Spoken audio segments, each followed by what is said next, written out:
Assalamualaikum warahmatullahi wabarakatuh. Innal hamdalillah nahmaduhu wa nasta'inuhu wa nastaghfiruh wa na'udzubillahi min syururi anfusina wa min sayyiati a'malina. May yahdihillahu fala mudhillalah wa may yudlilhu fala hadiyalah. Asyhadu an la ilaha illallah wa asyhadu anna Muhammadan abduhu wa rasuluh la nabiyya ba'dah. Alhamdulillahirabbil alamin. Pada kesempatan pagi hari ini kita masih diberikan nikmat yaitu nikmat sehat dan nikmat panjang umur, sehingga kita masih bisa beraktivitas dan mendengarkan tausiah pada pagi hari ini. Salawat serta salam marilah kita haturkan kepada junjungan Nabi besar kita, Nabi Muhammad Sallallahu Alaihi Wasallam, kepada para sahabatnya, dan insya Allah kita termasuk ke dalamnya.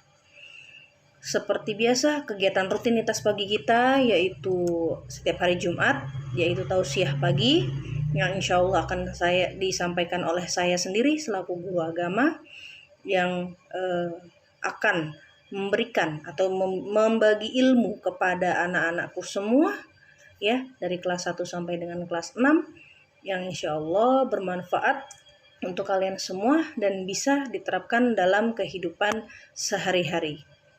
Baik, untuk kesempatan pada pagi hari ini saya akan membawakan tausiah, ya, masih dengan perilaku terpuji tetapi beda tema, ya.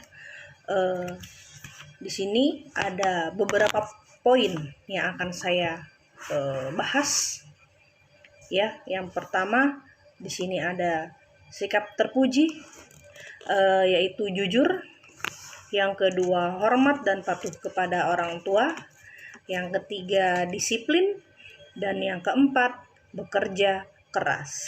Baik, kita memasuki poin yang pertama, ya. Kita akan membahas tentang sikap jujur. Dalam sikap jujur ini tercantum dalam surat An-Nisa ayat 135. Ayatnya saya bacakan.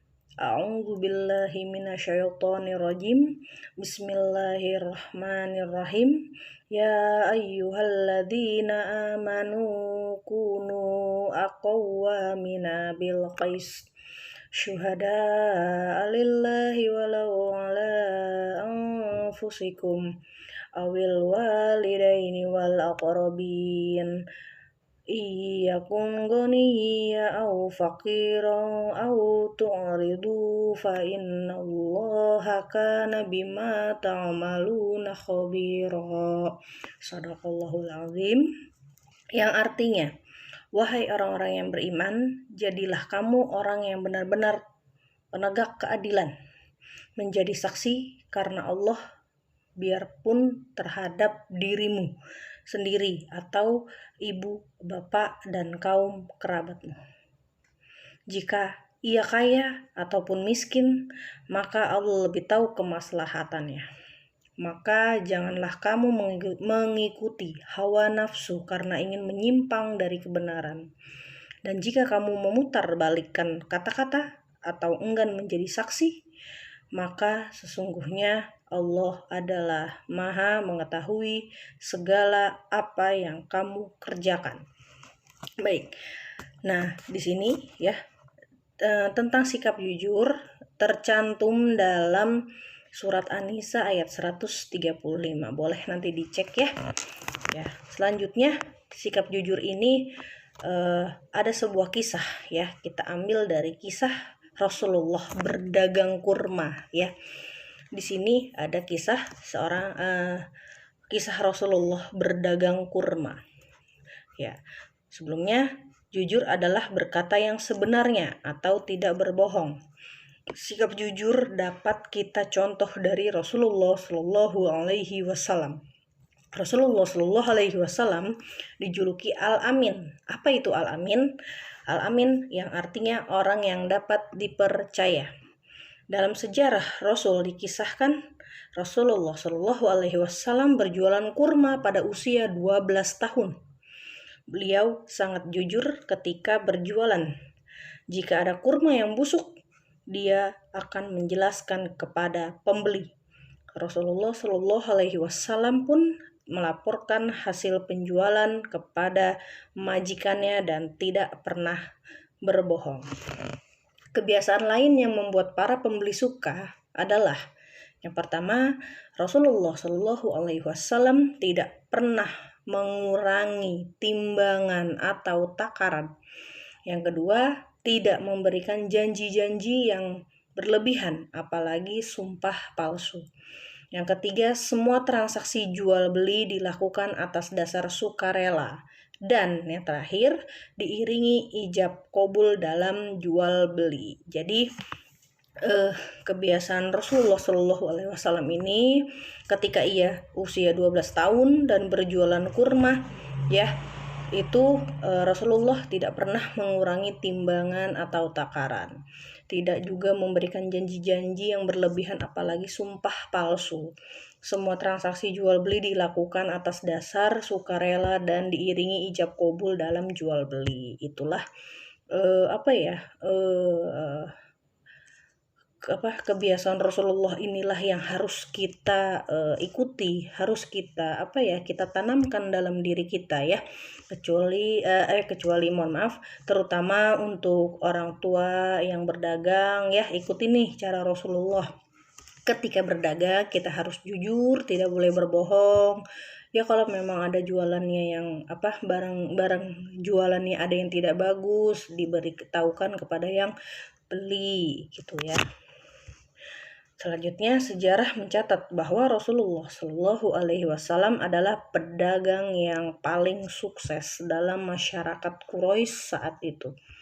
Bagi kita yang hidup pada masa sekarang, yang bisa dipetik dari pengalaman Rasulullah Shallallahu Alaihi Wasallam adalah bahwa pedagang yang jujur itu akan sangat beruntung. Jadi, jika kalian berdagang, ya,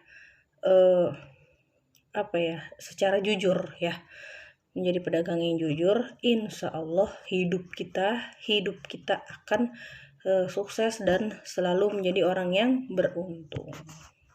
Ya, berikut adalah contoh jujur di sekolah, ya. Seorang siswa jika sedang ujian maka harus jujur dalam mengerjakan soal ujian, tidak menyontek atau memberikan contekan. Selalu berkata jujur, maka manfaatnya orang akan percaya kepada kita dan akan disenangi banyak teman. Sedangkan orang yang suka berbohong tidak disukai teman, ya, tidak ada temannya, ya. Hasil ujian yang didasari jujur walaupun hasilnya tidak sebagus yang mencontek lebih baik di hadapan Allah dibandingkan nilai tinggi tapi menyontek, ya. Jadi walaupun hasil sendiri terus nilainya jelek, nggak apa-apa, tidak masalah, daripada kalian menyontek nilai kalian bagus, itu sangat tidak baik dan tidak baik gitu ya, tidak jujur dengan diri sendiri juga, ya. Nah, akan lebih baik jika kita mengerjakan sendiri tetapi mungkin hasilnya kurang bagus gitu ya. Itu akan lebih baik di mata Allah, di hadapan Allah. Bila menemukan barang bukan milik kamu, wajib mengumumkan agar yang punya menemukan barang yang dicarinya. Oke. Poin pertama tadi, ya, untuk masalah ujian, Bu Nisa ingin menghimbau kepada kalian semua, sebentar lagi kita PTS. Bu Nisa mau, ya, kalian semua mengerjakan dengan baik, tidak menyontek di buku paket atau di buku tulis atau di buku rima atau dimanapun, di Google atau di Juz Amma, di Al-Quran. Bu Nisa tidak ingin kalian menyontek. Bu Nisa minta kejujuran kalian, kejujuran juga, ya, kejujuran, ya. Kecuali, ya, yang masih didampingi orang tua pun, ya, anaknya diajari untuk mencari jawaban yang benar. Jangan untuk menyuruh anaknya mencari jawaban di Google ataupun sebagainya, ya. berlaku jujur pada diri sendiri. Karena ya Bu Nisa nggak tahu, tapi Allah yang tahu. Ya, Allah yang tahu kalian nyontek atau tidak. Oke, lanjut. Yang kedua tadi, bila menemukan barang yang bukan milik kamu, silahkan mengembalikan atau memberikan pengumuman. Ya, misalnya nih Ahmad menemukan uang di lantai sekolah 10.000. Nah, bagaimana sikap Ahmad yang bagus gitu kan? Sikap Ahmad yang bagus adalah ambil uang itu, kasih ke guru, melapor, Bu, ini ada uang teman saya ataupun siapa yang jatuh. Ya, ataupun nanti Ahmad mengumumkan ini siapa yang kehilangan uang ya. Atau pertama kalau memang di sekolah, langsung dilaporkan ke guru. Ya. Jadi tidak ada yang saling mengaku-ngakui gitu kan. Kadang ada siswa uangnya jatuh, pas ditanya ini uang siapa, wah semuanya ngaku semua gitu kan, nggak mungkin gitu ya.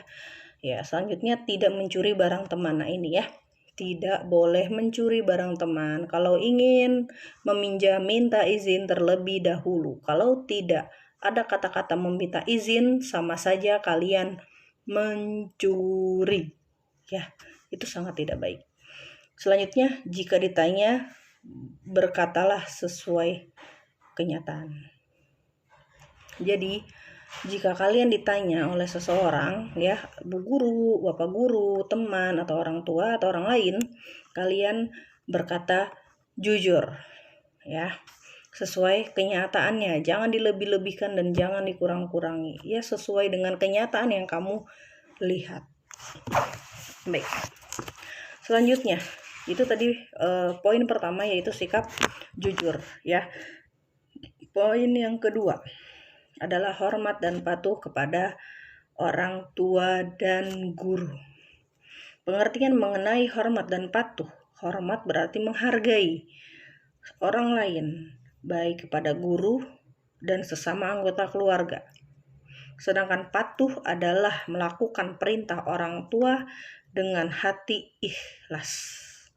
Orang tua merupakan orang yang paling berarti dalam hidup kita, ya. Orang tua adalah orang yang paling berarti dalam hidup kita. Bagaimana cara membalas kebaikan kedua orang tua? Salah satu cara membalas kebaikan orang tua yaitu bersikap patuh kepada orang tua.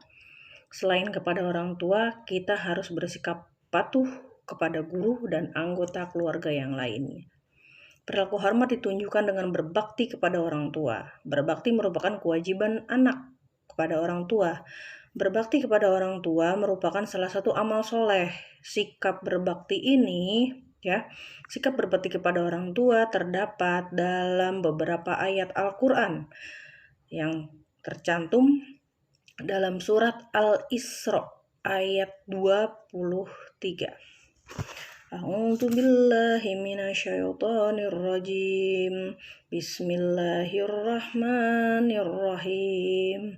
Wa qada rabbuka alla ta'budu illa iyyahu bil walidaini ihsana. Imma yablughanna indakal kibaru ahaduhuma aw kilahuma fala taqul lahuma wala taqullahuma uffin wala tanharhuma wa qullahuma qawlan karima. Shadaqallahul azim. Artinya, dan Robmu telah memerintahkan supaya kamu jangan menyembah selain Dia, dan hendaklah kamu berbuat baik kepada ibu bapakmu dengan sebaik-baiknya. Jika salah seorang di antara keduanya atau kedua-duanya sampai berumur lanjut dalam pemeliharaanmu, maka sekali-kali janganlah kamu mengatakan kepada keduanya perkataan dan janganlah kamu membentak mereka dengan ucapan kepada mereka. Janganlah kamu membentak mereka dan ucapkanlah kepada mereka perkataan yang mulia dan baik, ya. Jadi di sini di dalam surat Al-Isra ini, ya, menjelaskan bahwa kita harus berbakti kepada kedua orang tua kita. Jangan sekali-kali kalian mengatakan, ya, ini sering terjadi. Jadi ketika seorang anak dimintai tolong oleh ibunya pergi ke warung untuk membeli sesuatu, dia mengatakan, nanti dulu, gitu kan, elah lagi enak main, elah dan sebagainya. Tidak boleh. Mulai sekarang jangan mengatakan bila disuruh atau dimintai tolong oleh orang tua. Ya, ingat kata-kata Bu Nisa. Jangan bilang ketika kalian dimintai tolong oleh orang tua. Ya, itu sangat tidak baik. Ya, perilaku hormat dan patuh kepada orang lain sangat baik dilakukan oleh seorang muslim. Ya, oleh karena itu perilaku hormat dan patuh ini harus diterapkan kepada siapa saja. Ya, berarti nggak harus kepada orang tua, kepada guru, kepada saudara, ya, misalnya kakak, paman, gitu ya, nenek, kakek, itu kepada siapapun kalian harus hormat dan patuh. Ya. Contoh perilaku hormat dan patuh kepada orang tua nih, ada beberapa poin nih. Contoh perilaku hormat dan patuh kepada orang tua. Yang pertama, senantiasa berbuat baik dan bersikap hormat baik dalam tingkah laku maupun tutur kata terhadap kedua orang tua.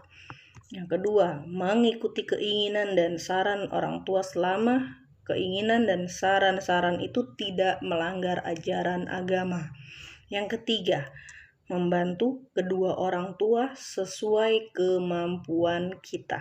Dan yang terakhir, mendoakan orang tua semoga diberi umur panjang oleh Allah Subhanahu wa ta'ala. Amin. Ya, kalian sebagai anak, ya, orang tua sudah susah payah menyekolahkan kalian, mengeluarkan uang banyak, bekerja banting tulang sana sini, panas kehujanan, hujan kepanasan, ya. Kalian harus belajar yang rajin, kasihan sama orang tua, ya, nggak boleh nuntut ini dan itu, ya. Harus belajar mandiri, belajar dewasa, ya. Suatu saat nanti, kalian nggak akan tahu. Suatu saat nanti, jika orang tua kalian tiba-tiba dipanggil sama Allah, apa yang kalian rasakan, gitu kan? Pasti kehilangan. Coba kalian tanya sama teman-teman kalian yang anak yatim, yang piatu, bahkan yang yatim piatu, bagaimana rasanya tidak ada orang tua? Apakah dia mendapat kasih sayang dari orang lain selain orang tua? Nah, kalian ya orang tuanya masih lengkap, ya, disayangi, didoakan, ya, disayangi, didoakan, dihormati, dihargai, jangan sampai mengecewakannya, ya. Dijaga dengan baik orang tua kita, karena orang tua kita yang susah payah yang melahirkan kita, yang menjaga kita, yang mengasuh kita dari kecil hingga sampai dewasa, gitu ya. Harus berbakti, karena apalagi ibu, surga ada di telapak kaki ibu. Janganlah sekali-kali kalian menyakitinya, ya, membuat dia sedih, ya. Bahagiakanlah orang tua kalian sebelum kalian nanti menyesal jika mereka sudah dipanggil Allah Subhanahu wa ta'ala, ya. Doakanlah ketika selesai sholat, doakanlah orang tua kalian yang masih ada walaupun yang sudah wafat, ya. Kirim doa, kirim Al-Fatihah. Yang masih sehat semoga disehatkan, panjang umur, lancar rezeki, dan yang sudah wafat semoga Allah membuka jalan untuk kedua orang tua kalian ke dalam surganya Allah, itu, ya. Jadi kalian sebagai anak soleh dan solehah, ya, membantu orang tua, walaupun kita membantunya sesuai dengan kemampuan kita, ya, tidak boleh dipaksakan, itu, ya. Baik, menjaga dan merawat orang tua kita ketika sakit. Nah, ini, ya. Jadi ketika kita yang masih muda masih diberikan kesehatan sama Allah, kita harus menjaga dan merawat orang tua kita ketika orang tua kita sakit. Ya. Nah, setelah orang tua meninggal dunia, kita menghormati orang tua dengan mendoakannya. Yang tadi Bu Nisa bilang, selama masih hidup kalian tetap mendoakannya, dan nanti ketika beliau sudah meninggal, kalian juga akan tetap mendoakannya. Ya, untuk selanjutnya, contoh perilaku hormat dan patuh kepada guru. Ya, hormat dan patuh kepada guru. Yang pertama adalah memuliakan dan tidak menghina kepada guru. Yang kedua, mendatangi tempat belajar dengan ikhlas dan penuh semangat. Nah ini, ya. Terus selanjutnya, memperhatikan guru yang sedang menjelaskan pelajaran. Jadi ketika guru sedang menjelaskan pelajaran, janganlah sekali-kali kalian bercanda atau ngobrol, karena nanti ilmu yang kalian dapatkan percuma. Jadi ya, tidak sia-sia gitu. Jadi ketika guru sedang mengajar dan berbicara di depan kelas, kalian tidak boleh bercanda, tidak boleh ngobrol, dan tidak boleh bermain-main, karena ilmu yang diberikan oleh guru ya akan menjadi akan menjadi kesuksesan untuk kita ya. Jadi kalau kalian hanya datang ke sekolah, duduk, jajan, cuma makan, cuma segala macam, tapi ketika guru mengajar kalian tidak memperhatikan, sama saja ilmu kalian tidak masuk dan akan sia-sia. Memperhatikan guru sudah, bertanya kepada guru apabila ada sesuatu yang belum dimengerti dengan cara sopan. Nah ini, Bu Nisa mau menyinggung ini ya. Masih banyak siswa atau orang tua siswa ketika ingin bertanya kepada seorang guru melewati chat WA atau SMS atau dan sebagainya ya, pesan pendek, itu ada yang ya alangkah bagus memakai assalamualaikum warahmatullahi wabarakatuh, ataupun selamat malam Bu, selamat pagi Bu, selamat siang Bu ya. Kadang ada yang cuma chat itu cuma P, maksudnya P itu apa gitu loh. Kalian harus bisa menempati posisi kalian tuh chat dengan siapa ya. Tolong menghargai orang yang lebih tua begitu, ataupun yang lebih muda, seperti itu.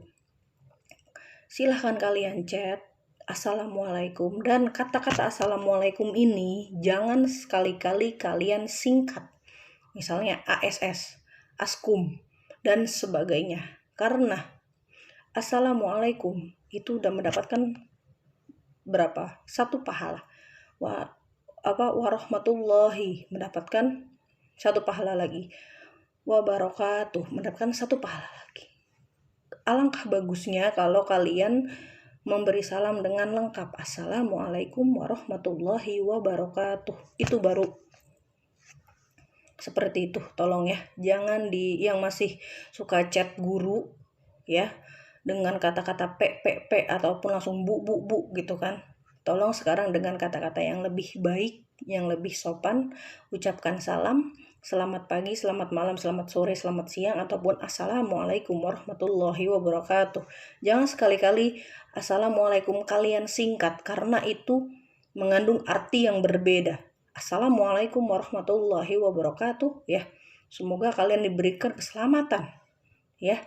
Nah, bagi yang menjawab Waalaikumsalam warahmatullahi wabarakatuh, dia akan mendoakan orang yang memberikan salam. Ketika kalian memberikan salam kepada guru akan menjawabnya Waalaikumsalam warahmatullahi wabarakatuh. Tandanya apa? Guru juga mendoakan kalian. Seperti itu. Jadi jangan sekali-kali menyingkat salam askum, ataupun dan sebagainya. Ya, itu ya. Sekali lagi ditegaskan ya. Bu Nisa tegaskan tuh. Untuk menchat guru, silahkan dengan kata-kata yang baik dan sopan, dan pergunakan kata assalamualaikum warahmatullahi wabarakatuh dengan lengkap, minimal assalamualaikum. Kalau misalnya kepanjangan assalamualaikum warahmatullahi wabarakatuh, kalian cukup assalamualaikum ya. Itu udah mendapatkan berapa pahala tuh? Pahala tadi ya. Oke, selanjutnya menggunakan cara bahasa yang baik pada saat berbicara dengan guru. Nah ini ya kadang masih ada lah gitu. mau entah itu menanyakan sesuatu ya, itu bahasanya gunakan bahasanya yang baik gitu loh ya. Apalagi mohon maaf, dari sebagian orang tua ada yang berpendidikan tinggi, ada yang S1 mungkin S2 gitu ya. Tolonglah bahasanya diatur gitu kan ya kepada siapapun, apalagi ke guru gitu loh ya. Selanjutnya berpakaian rapi dan sopan ketika belajar ya. Kemarin saya sempat lihat ya anak-anak yang klinik belajar itu memang diperbolehkan pakai baju bebas, cuma menurut saya baju bebas itu tidak boleh kaos, minimal kemeja gitu kan. Cuma saya mau ngomong ya sudahlah, tidak apa-apa gitu kan. Mungkin anak ini nyamannya pakai kaos atau bagaimana, tapi alangkah lebih baiknya apalagi ke dunia pendidikan ya, masuk ke tempat pendidikan minimal pakai kemeja ya. Itu. Oke, selanjutnya adalah hikmah patuh dan hormat kepada orang tua dan guru ya. Ini hikmahnya. Kita telah membahas arti pentingnya hormat dan patuh kepada orang tua. Adapun hikmah yang bisa kita ambil dari berbakti kepada orang tua dan guru antara lain seperti berikut.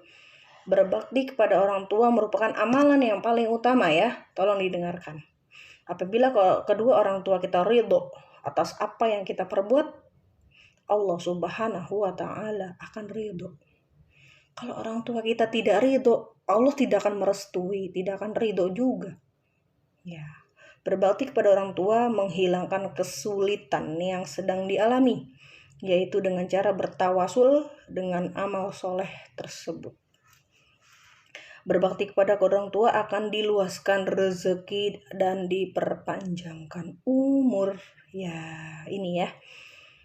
Berbakti pada orang tua dapat masuk ke dalam surga. Nah ini ya. Jadi kita sebagai anak ya. Nah, kalian sebagai anak hormati orang tua kalian ya. Iya. Kalau orang tua melarang ya udah itu jangan dilanggar. Ya karena orang tua melarang bukan berarti orang tua galak gitu kan. Tetapi mereka itu ada alasan tertentu, mereka itu ingin yang terbaik untuk anaknya, seperti itu ya. Selanjutnya poin ketiga yang akan kita bahas adalah bersikap disiplin ya. Bersikap disiplin dalam Kamus Besar Bahasa Indonesia atau KBBI adalah tata tertib dan kepatuhan manusia dalam kehidupan sehari-hari melakukan aturan-aturan atau tata tertib dengan tujuan agar segala tingkah lakunya berjalan sesuai dengan aturan yang ada. Islam telah mengajarkan disiplin dan tertib setiap hari, yaitu sholat tepat waktu.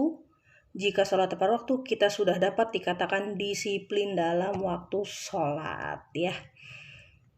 Jika berjamaah dengan tertib, kita sudah mendapat bersikap disiplin dan tertib. Jadi, sebaiknya jika kita ingin mendapat keridhaan dan kasih sayang dari Allah, kita membiasakan untuk sholat tepat waktu dan berjamaah, dan lebih baik lagi dilakukan di masjid. Apabila seorang tidak dapat menggunakan waktu dengan sebaik-baiknya, waktu itu akan membuat kita sendiri sengsara. Oleh karena itu, kita hendaknya dapat menggunakan dan memanfaatkan waktu dengan baik. Disiplin tidak hanya tepat waktu, tetapi juga patuh pada peraturan-peraturan yang ada. Kita harus melaksanakan yang diperintahkan dan meninggalkan segala yang dilarang oleh Allah Subhanahu wa Ta'ala. Ya.